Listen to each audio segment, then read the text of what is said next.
প্রিয়জনদের হাসি মুখ আর ঈদের আনন্দকে পরিবারের সাথে ভাগ করে নেওয়া, প্রতিটি মুহূর্তই আসলে ঈদের সার্থকতা। আজ সেই সার্থকতাগুলোই আপনাদের সাথে ভাগ করে নিচ্ছি।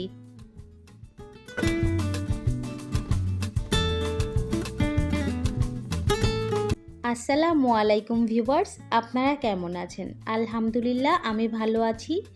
ঈদের দ্বিতীয় দিন আমরা ঘুরতে বের হয়ে গিয়েছি 15 দিনের একটা টার্গেট নিয়ে।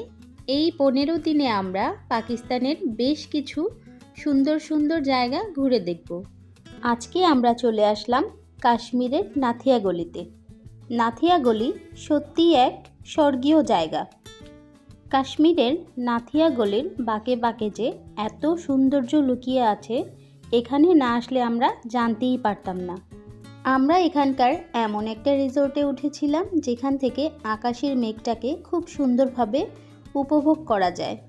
এত সুন্দর পরিবেশ, ঘন কুয়াশা, চারদিকে সবুজ পাহাড় আর পাহাড়। এখানকার আবহাওয়া একেবারেই অন্যরকম। এই রোদ তো এই বৃষ্টি।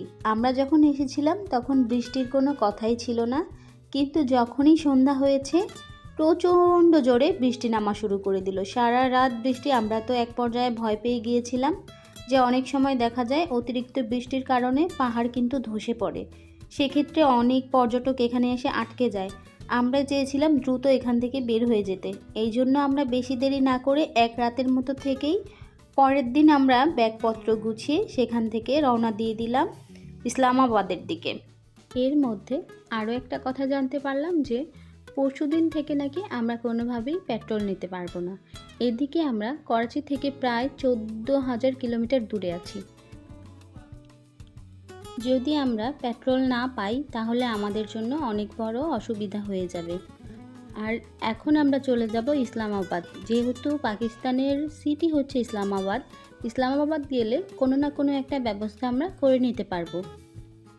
এসেছিলাম প্রায় 15 দিনের একটা টার্গেট নিয়ে, কিন্তু 2 দিন যেতে না যেতেই আমাদের মনটা খুব খারাপ হয়ে গেল। ভাবলাম এই যাত্রায় হয়তো আর ঘোরাফেরা করা হবেই না। তারপরেও আশেপাশের যেই জায়গাগুলো ছিল, মাড়ি, আইয়ুবিয়া রোড, নাথিয়াগুলির পাশে যে আরও কিছু গলি ছিল যেগুলোর নাম এখন আমার মনে নেই, সেই জায়গাগুলো কিন্তু আমরা ঘুরে দেখে নিয়েছি। এখনও কিন্তু আমরা পাহাড়ের সর্বোচ্চ উপরে আছি। ভয় লাগছিল, আবার মনটাও খারাপ লাগছিল, যেতে ইচ্ছে করছিল না এই অপরূপ সৌন্দর্য জায়গা রেখে। যেদিকেই তাকাই চারিদিকে শুধু পাহাড় আর সবুজে ঘেরা। এত ভালো লাগছিল, মাইন্ড পুরো ফ্রেশ হয়ে গিয়েছিল। পাহাড়ের কোল ঘেঁষে কাটানো সময়গুলো কিন্তু কেটে গেল। কিন্তু কাশ্মীরের এক টুকরো স্মৃতি নিজের সাথে করে নিয়ে যাব না, তা কি হয়? এই জন্য আমরা চলে গেলাম কেনাকাটা করতে। এখানে ছিল কাঠের তৈরি বিভিন্ন রকমের আসবাবপত্র। এখানে কাঠের তৈরি দেয়াল ঘড়ি থেকে শুরু করে আপনি আপনার পছন্দ মতো যে কোনো জিনিস কাস্টমাইজ করে নিতে পারবেন। সুন্দর সুন্দর সেন্টার টেবিলগুলো দেখে আমার খুবই ভালো লাগছিল। এছাড়াও গয়নার বাক্স, রুটি রাখার বাক্স থেকে শুরু করে A to Z এভরিথিং আপনি অর্ডার করে বানিয়ে নিতে পারবেন। এটা ছিল কাশ্মীরিদের ঐতিহ্যবাহী একটা পোশাক। কাশ্মীরে আসার পর বেশিরভাগ পাঞ্জাব বাচ্চাদের আমি এই ড্রেসগুলো পরতে দেখি। এইটার সাথে সাধারণত ফ্রক পরে, তবে উপরে কোটিটা থাকেই। আর বাচ্চাগুলো দেখতে এত সুন্দর, মাশাআল্লাহ, আল্লাহ নিজের হাতে তাদেরকে যেন তৈরি করেছে। এরপর আমরা চলে গেলাম আরও একটি দোকানে, কিন্তু এই দোকানটা আমার কাছে বাংলাদেশের দোকানের মতোই লেগেছে, যেমনটা আমরা কক্সবাজার দেখে থাকি।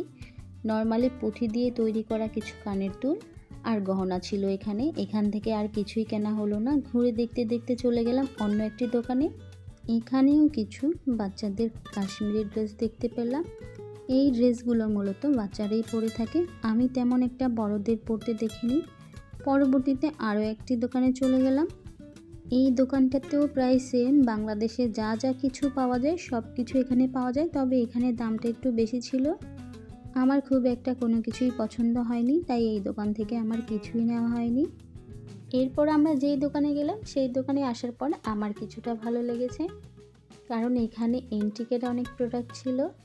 এছাড়াও পিতলের তৈরি অনেক প্রোডাক্ট ছিল, হাতে গড়া থেকে শুরু করে প্লেট, বাসন কোসন অনেক কিছুই ছিল। আর নর্মালি এই মতির মালাও ছিল, ব্রেসলেটও ছিল, যার যেটা পছন্দ মতো কাস্টমাইজ করে নাকি বানিয়ে নেওয়া যায়। সবচেয়ে ভালো লেগেছে এই দোকানে আমার কিছু জিনিস থাকে না যা শুধু ফ্যাশন নয়, ঐতিহ্যও বহন করে। এই দোকানটাতে এসে আমি ঐতিহ্যবাহী অনেকগুলো আংটির কালেকশন দেখতে পেলাম। এখানে এন্টিক কালেকশন থেকে শুরু করে অনেক বছরের পুরনো পাথরের আংটি, মিনাকারি, এছাড়াও পিতলেরও কিছু আংটি দেখতে পেলাম, যা আমার কাছে খুবই ভালো লেগেছে। আর এখন যেগুলো দেখতে পাচ্ছেন এগুলো কিন্তু লকেট, চাইলে ব্রেসলেট হিসেবেও নাকি পরা যায়। এগুলো একেবারে অথেন্টিক পাথর। আর নিচের যেগুলো দেখছেন সেটা অলরেডি কাস্টমাইজ করা হয়ে গিয়েছে। তাও যদি কেউ কাস্টমাইজ করে নিতে চায় তাহলে আলাদা পাথর এনে দিয়ে কাস্টমাইজ করে বানিয়ে নিতে পারবে। কানের দুলগুলোও আমার ভালো লেগেছে। আসলে পাথরের তৈরি জিনিস তো দেখতে একটু অন্যরকম শান্তি লাগে। এই পুরো দোকানটায় এত পরিমাণের কালেকশন ছিল যা দেখে শেষ করার মতো না। এখান থেকে আমি আমার পছন্দ মতো কিছু কালেকশন নিয়ে নিলাম। আর এখন যে দুলগুলো দেখছেন এগুলো কিন্তু সচরাচর যে কোনো দোকানে গেলেই আমরা পেয়ে যাই। এখানের আরও কয়েকটা জিনিস ভালো লেগেছে, তাদের হাতে তৈরি এই হ্যান্ডমেড পার্সগুলো কিন্তু যে কোনো আউটফিটের সাথে খুবই ভালো মানায়। তবে আমরা যে পাকিস্তানের করাচি থেকে গিয়েছি এটা ওরা বুঝে ফেলেছিল, যার জন্য পার্সগুলোর প্রাইস তুলনামূলক অনেকটাই বেশি বলছিল। আগেই ভাবতাম শুধুমাত্র আমাদের বাংলাদেশেই হয়তো বা ট্যুরিস্ট স্পটগুলোতে পর্যটকদের কাছে দোকানদাররা দাম বেশি নেয়। এখন দেখলাম যে না, সব জায়গাতেই। আমার হাতে যে ব্রেসলেটগুলো দেখতে পাচ্ছেন এগুলো কিন্তু বেশিরভাগই পাথরের তৈরি, কিছু কিছু আছে যেগুলো কাঠের তৈরি। আমার খুবই ভালো লেগেছে, তবে নেওয়া হয়নি, কেননা আমার এগুলো খুব বেশি একটা পরা হয় না। মা চাচিদের থেকে শুনেছি জঙ্গলেও নাকি হাত লাগালে জঙ্গল পরিষ্কার হয়ে যায়। ঠিক তেমন নর্মাল একটা কাপড়ের উপর হাতের সেলাই করে কিন্তু তারা খুব সুন্দর সুন্দর টেবিল ম্যাট বানিয়ে রেখেছে। আর এখন দেখতে পাচ্ছেন এগুলো হচ্ছে রুটি রাখার বক্স। আমরা সবাই কিন্তু কম বেশি জানি রুটি হচ্ছে পাকিস্তানিদের প্রধান খাবার। তারা রুটিটা গরম আর নরম রাখতে কিন্তু এই বক্সগুলো ব্যবহার করে থাকে।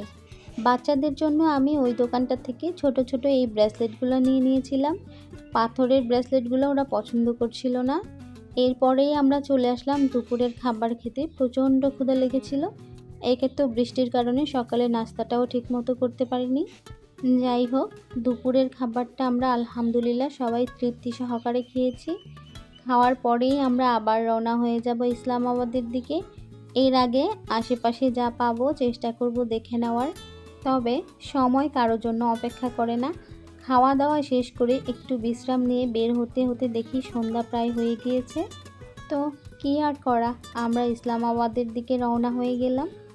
যাওয়ার পথে সুন্দর একটি কফি শপে 1 কাপ কফি খেয়ে শরীরটাকে চাঙ্গা করে গাড়িতে গিয়ে বসে পড়লাম। এখানকার সবচেয়ে বেশি ভালো লেগেছে আমার রাতের দৃশ্যটা। মাশাআল্লাহ, এত সুন্দর লাইটিংয়ের যে ডোরা ডোরা লাইনটা দেখা যাচ্ছে, এটাই কিন্তু মূলত পাহাড়ি পথ। দিনের বেলা ততটা বোঝা যায় না, তবে রাত হলে বোঝা যায়। এই রাস্তা ধরেই কিন্তু আমরা এতক্ষণ উপরে ছিলাম। এতক্ষণ পর্যন্তও কিন্তু আমরা নিচে নামতে পারিনি, এখনও পর্যন্ত আমরা উপরে আছি। অবশেষে আমরা ইসলামাবাদ পৌঁছালাম এবং আল্লাহর রহমতে একটি হোটেলও আমাদের পছন্দ মতো মিলে গেল। আর এখানে আসার পরে আমরা খাওয়া দাওয়া শেষ করে সবাই যখন একসাথে বসলাম তখন আমরা ডিসিশন নিলাম যে না, যা হবার হয়ে যাক, আমরা আমাদের পুরো ট্যুরটা কমপ্লিট করে তবেই আমরা ফিরব। আর অবস্থার যদি একেবারে অবনতির দিক দেখি তখন হয়তো বা আমরা চলে যেতে পারি। এই সিঙ্গেল বেডগুলো কিন্তু বাচ্চাদের জন্য নিয়ে নিয়েছি, আর আমাদের জন্য ছিল আলাদা একটি রুম। এই রুমের সাথে অ্যাটাচ আরও একটি রুম আছে, যেখানে আমার ননাজ আর তার হাজব্যান্ড থাকবে, আর আমাদের রুমটা একটুখানি দূরে। অবশেষে টানা 12 ঘন্টা জার্নি করার পর এখন একটু বিছানায় পিঠ দেব। কাশ্মীরের ঠান্ডা হাওয়া থেকে কিন্তু আমরা এখন পুরোপুরিভাবে গরমে চলে এসেছি। এখানে 1 মিনিটের জন্য ফ্যান অফ রাখা যায় না, এতটাই গরম। এই রুমটা আমাদের জন্য নিয়েছিলাম 24 ঘন্টার জন্য। এই রুমটির ভাড়া নিয়েছিল 7,000 টাকা, সাথে সকালবেলা বুফে ব্রেকফাস্ট প্রোভাইড করবে তারা। সব মিলিয়ে আজকের দিনটা ভালো কেটেছে আমাদের। আপনাদের আমার আজকের এই ভিডিওটি কেমন লাগলো অবশ্যই কমেন্ট করে জানাবেন। আমার চ্যানেলে নতুন হয়ে থাকলে চ্যানেলটিকে একটা সাবস্ক্রাইব করে দিবেন। আপনারা এই ঈদে কে কী করলেন অবশ্যই কিন্তু কমেন্ট করে জানাবেন। পরিবারের সাথে ঈদ আনন্দ ভাগ করে নেওয়ার যে আনন্দটা, যে খুশিটা পৃথিবীর যে কোনো খুশিকে হার মানায়। সবাই ভালো থাকবেন, সুস্থ থাকবেন। দেখা হবে নতুন আরও একটি ভিডিওতে। আল্লাহ হাফেজ।